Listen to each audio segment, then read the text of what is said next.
CONSEA, a sigla, ela vem de Conselho Nacional de Segurança Alimentar. Ele foi um conselho formado nos anos 90, em 1993, com a proposta de auxiliar o governo, assessorar o governo no estudo e na implantação de políticas públicas referentes à alimentação e nutrição. A partir então dos anos 90, esse conselho foi sendo formado, ele sempre é alterado, porque como ele é formado, na verdade, ele é um conselho que é ligado à presidência, ele não é ligado a um ministério específico, porque na verdade ele é formado por vários membros, entre eles vários ministros, o ministro da Economia, do Planejamento, da Saúde, da Educação, ministro da Fazenda e vários outros ministros, junto com membros da sociedade civil. Basicamente são membros indicados pela presidência, que vêm tanto de ONGs como de movimentos sociais, e essas pessoas então discutem essas necessidades e viabilidade de políticas públicas na área de alimentação. Então, qual que é a importância do órgão? Como ele agrega tanto pessoas da sociedade civil, que seriam essas pessoas que vêm de ONGs e movimentos sociais, como os ministros de vários ministérios de várias áreas.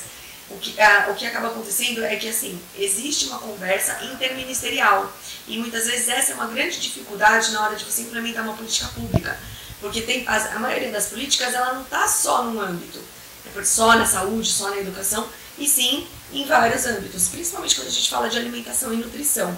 Então esse órgão ele tem esse papel de fazer essa conversa interministerial e junto com a sociedade, ou seja, os membros da sociedade mostram quais são as necessidades da população, quais são as demandas, e esse pessoal dos ministérios trabalha junto para pensar nessas políticas interministeriais. Qual é o problema disso? No início de 2019, esse CONSEA ele foi desmembrado. Na verdade, ele não foi destituído ou proibido, mas houve uma medida provisória em que foi alterada essa composição do conselho, né? E aí retirou-se dele o papel de assessorar o governo. Então, aí, com um impacto muito grande nas políticas de alimentação e nutrição, porque além do conselho também propor as políticas, ele também vai ajudar a fiscalizar, a acompanhar essas políticas. Então, a partir do momento que você não tem esse conselho, muitas políticas elas perdem as pernas, né? E é importante mencionar também que nenhuma dessas pessoas recebe salário. Então, como elas são pessoas que já estão dentro de esferas do governo e também são pessoas da sociedade, elas não são pagas. Então, não havia motivo necessariamente para você retirar essa estrutura do governo pensando em economia de gastos, em enxugar a máquina pública, porque isso realmente não trazia um gasto muito grande. Mas, na verdade, isso traz um impacto muito grande no acompanhamento dessas políticas públicas. A gente tem um conceito que permeia todas essas políticas públicas de alimentação, que é o conceito de segurança alimentar e nutricional. O conceito de segurança alimentar e nutricional diz que estão em segurança aquelas pessoas que têm alimento em quantidade e qualidade suficiente, e não só em quantidade, né? Porque muitas vezes a gente pensa assim, aquela pessoa não passa fome, né? Porque ela tem comida, mas em que qualidade? O quanto que ela consegue realmente comprar de comida com valor nutricional adequado? Então, nesse caso, quando a gente fala de segurança alimentar, a gente fala tanto de qualidade como em quantidade. Quando os indivíduos são considerados em insegurança alimentar e nutricional, é que em algum momento do mês ou daqueles últimos meses, ele teve dificuldade de manter uma alimentação boa, tanto quantitativamente como qualitativamente, para a sua família, né? Então, esses números de insegurança alimentar, eles vinham caindo ao longo dos anos, desde os anos 2000, né? Então, nós temos o acompanhamento aí de várias pesquisas, principalmente a PNAD, que é a Pesquisa Nacional para Amostra de Domicílio. Ela faz questões sobre o poder de compra da população quanto a alimentos. E aí a gente tinha aí um crescimento da questão da segurança nos vários anos. Então, para a gente ter uma ideia, na PNAD de 2004, os indivíduos que tinham segurança alimentar, ou seja, que se alimentavam adequadamente, era cerca de 65% da população. Em 2009, a gente já passou para quase 70, 79, 69,8, algo assim. Em 2014, na penagem de 2014, a gente passou já para 77, 2013, desculpa, 77% da população tinha segurança alimentar.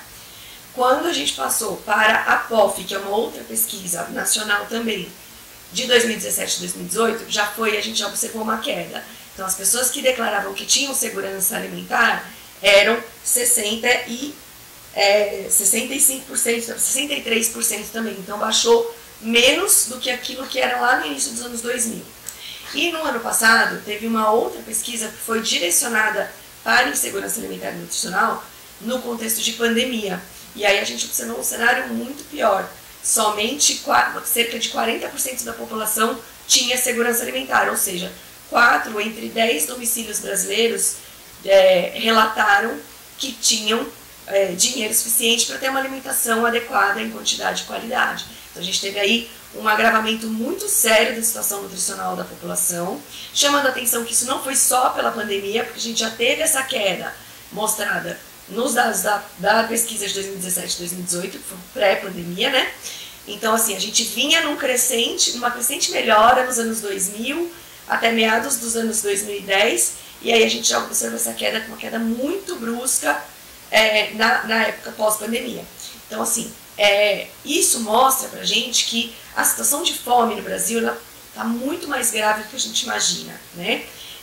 Esses dados mostram, por exemplo, que do ano passado estima-se que cerca de 33 milhões de pessoas passem fome, ou seja, tem uma insegurança alimentar grave, não tenham alimentos mesmo. Isso é uma quantidade muito grande de pessoas no nosso país.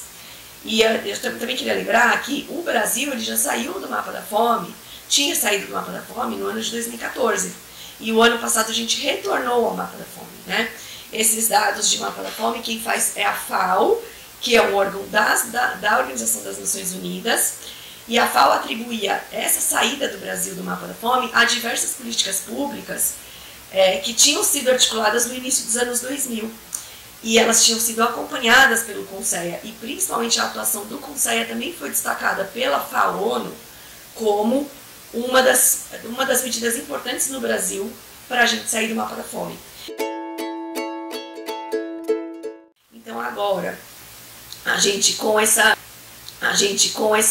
medida provisória que a gente teve agora, no início do ano, né, uma das primeiras medidas que a gente teve aí no início desse ano, do governo que iniciou, com o retorno do CONSEA, com a restituição de todas as suas atribuições e o retorno também dos ministérios para essa conversa, a gente tem esperança de que essas políticas públicas sejam retomadas, o CONSEA consiga novamente fazer toda essa articulação e a gente consiga voltar a melhorar esses números como a gente tinha